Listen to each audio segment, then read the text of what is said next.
Greetings, my name is Adonis Pedrialva, and in this video, I will be showing you guys how I would typically approach a brand new song. So, for today, I will be demonstrating how I would approach a brand new piece. I will be sharing with you the Adagietto, which has been composed by the composer Marian Mosetic.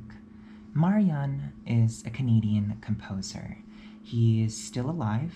He's a contemporary composer, so this music is 21st century material. This piece, it comes from his 3 solo pieces for solo piano.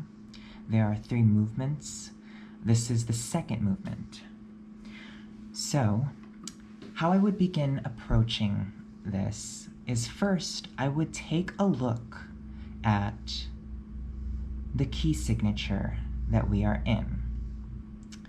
I would see that this music has 2 flats. Based off of that information that you see, that tells you that the music could either be in the key of B flat major, or it could also mean that the music might be in G minor. How do we go about finding this?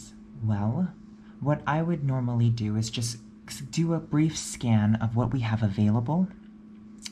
And as we can see here, that at least on the first note, you have on the bass a B flat, you have on the soprano a D, which is the major 3rd within the key of B flat, and also in the alto you have a D, and the tenor starts with a D as well. So as you guys can see here in this particular example, that we are easily being given the tonality, the sonority of B flat major. Now, there are other approaches of how you can go about figuring out the key signature, because if it was G minor, for example, you would see like accidentals, you would see like leading tone accidentals for like an F sharp. But so far, when you're just doing a rough, like a brief view over it, you don't really see any sharps. So it's very safe to assume that we are in the key of B flat major. Now, another way of how you can go about figuring out the key of a particular piece that you're working on is actually taking a look at the very last note of the song, of the music itself. So, say for example, this is B flat major, and then if you look at the last note at the end, and it's in the key of B, it's a B flat chord, then obviously, yes, we are in B flat major, or G minor. So let's go ahead and take a look at the last note. What does it say for us? So, as we can see, that's not the case in this situation.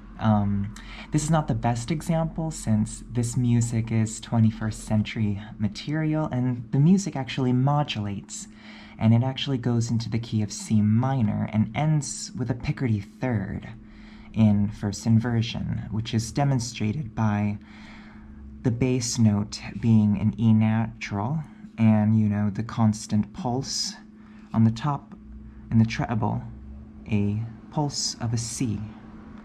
So this is not the best example in this case, and it's also the 2nd movement, so it's not completely done yet. The music is not, the story of the songs, it's not reached completion. So, but that would be a typical example of how you would go about finding the key signature. You would see this typically being well done in like classical music, like in the classical era, Baroque, or Romantic pieces. So let's demonstrate a small example of this. So I have a Mozart sonata here, and this is within the key of A major. Let's see. All right, A major. As you can see, A major right here, 3 sharps. Now, if we go ahead and we turn the pages, and we take a look at the very last note of the first movement, you can see that we finish on an A major chord. So that's a good example of how you would go about figuring out the key signature of a particular piece. So, all right. Okay. Now, back to our original example. So that's the first thing I would go ahead and do, is see what key signature that we are in. And so we found ourselves at being in B flat major. Now, the second piece of information that I would go about figuring out is the time signature that we are in. As you can see here, you see that there are two numbers. You have a 4/4. The top number indicates to us that there are 4 beats within a measure. It tells us how many beats are in a measure. And then the bottom number tells us what note value gets the beat. So, one of the easy ways of going about how to figure that out is essentially you would isolate the bottom number and you would put a 1 over it. And that would basically be 1/4, which then equates to becoming a quarter, which would be a quarter note. Right over here, here is an example of a view of the breakdown of the note value system. You start here with the whole note, and then it breaks down into a half note, and breaks further down into a quarter note, and breaks down into an eighth note. Each of these values have a designated number. 1 would be for the whole, 2 would be for the half, and 4 would be for the quarter note, and 8 would be for the eighth note. So, just like we did here, there's a 4/4. We isolate the 4 on the bottom, and we put a 1 over it. That becomes 1/4, which would be a quarter. Now, if it, say for example, it was a 2, we would put a 1 over it. That becomes 1/2. Then the note value would be a half note, 4 beats in a measure, and the half note would get the beat. That's like a typical example of how you would go about figuring out what note value gets the beat. So in this case, 4 beats are in a measure, and the quarter note gets the beat. The next piece of information that I would go about taking a look at would be the tempo marking. So the tempo marking, it's a little bit more elaborate, but that's contemporary music for you. You would see here, the first one would be lento. So lento, it's Italian, and it's a direction in music to play slow. So the speed, the tempo, the speed of the music would be moving in a slow pace. Molto rubato, which basically means molto, which means a lot, like very.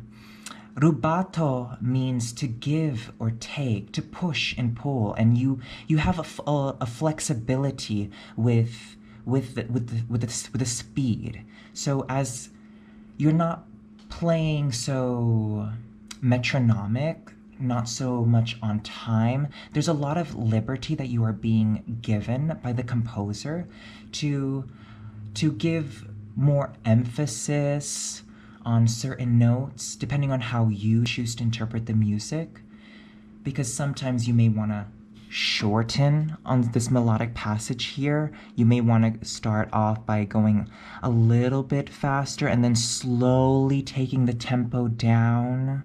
So that's an example of like rubato. You're being given that direction to give or take, push and pull, prolong the value of one note over another. But of course, it's still within the pulse, within the overall beat, the overall direction. It still goes in a fashion where it's not so much that it completely disregards the circadic pace. And the last piece of information is cantabile. Cantabile tells us to essentially sing, but in a very smooth style. And these are basically the directions that the composer wants you to start off with to get the idea of the music itself. And he also indicates the metronome markings to help you, to give you a general sense. He's from 50 to 54 beats per measure. So you have the liberty of getting a closer feel for how you decide you would like to interpret this. And so that's how I would first basically start of how to approach learning this piece. So now to actually go ahead and start demonstrating this.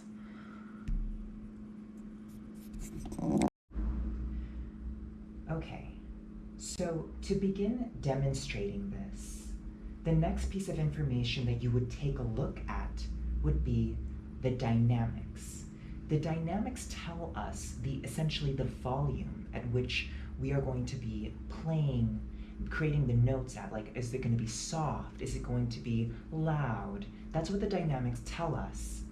Now, for me, in the beginning process, I omit the dynamics for now. Later on, I will incorporate them once I get a stronger, a more comfortable feel, a greater grasp over playing the parts and have a familiarity over it. But in the beginning, I just recommend just feel comfortable, just whatever natural, organic type of dynamic comes out of you will be fine. It's just, we're still getting comfortable and we're still getting a feel for the music itself. So with all of that information that we took a look at, then we go ahead and we begin the process of trying it out.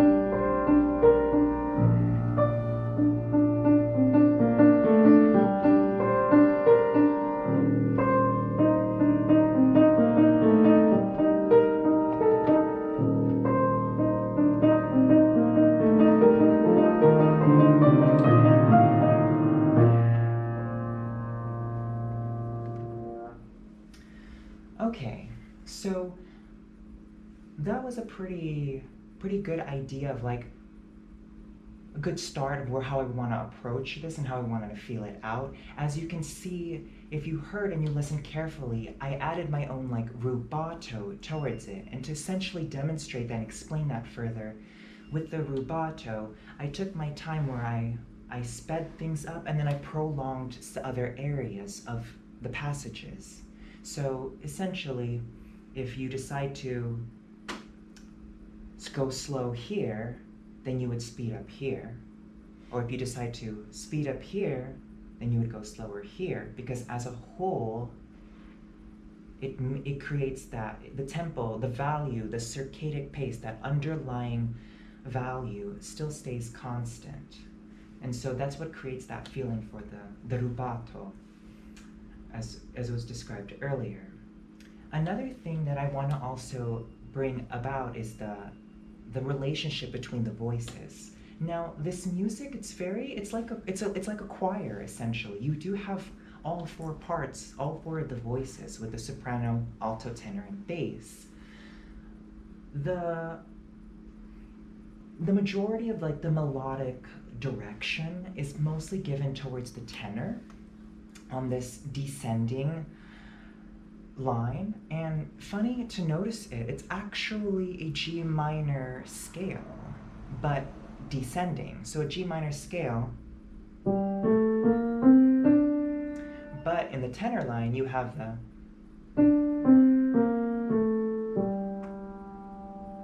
So it's essentially a G minor, descending G minor scale within the tonality of, within the sonority of B flat major. So that's a very interesting thing that the composer chose to do. So of course I've established itself that, oh, this is B flat major. It's very, very B flat. The bass indicates it. You know, the bass really is is a strong indicator of that. It helps. And then also, the soprano line, it helps lead into the next measure. So as you can hear in the first measure itself, we have our B major atmosphere, and it begins, we start to have a descent through the tenor line. The soprano then responds back.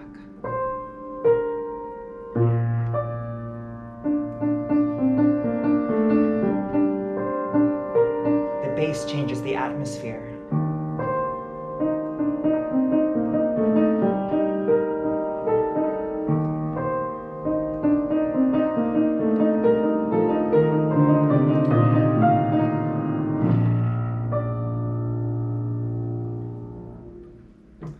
And then essentially you go back to the same beginning, but the bass of course is going to be on a lower octave, creating more depth. But according to the music, we go back to that same recapitulation of the beginning as well. So it would have the a tempo, and then the dynamics would be indicated by a subito piano, which subito means suddenly, because the preceding measure had the crescendo marking that would lead us into the recapitulation. So I'm going to play this one more time for you guys, just to have a more encapsulated feel for the whole process.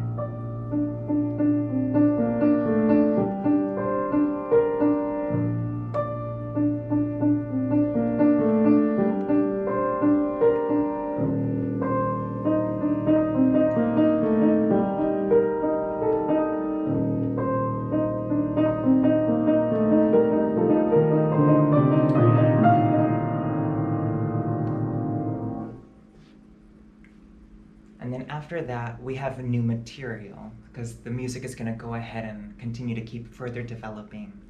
But that's just essentially bits and pieces and how I would go about approaching this music to start off with, and how to understand it. So I hope you enjoyed this and that you've gained something valuable from this.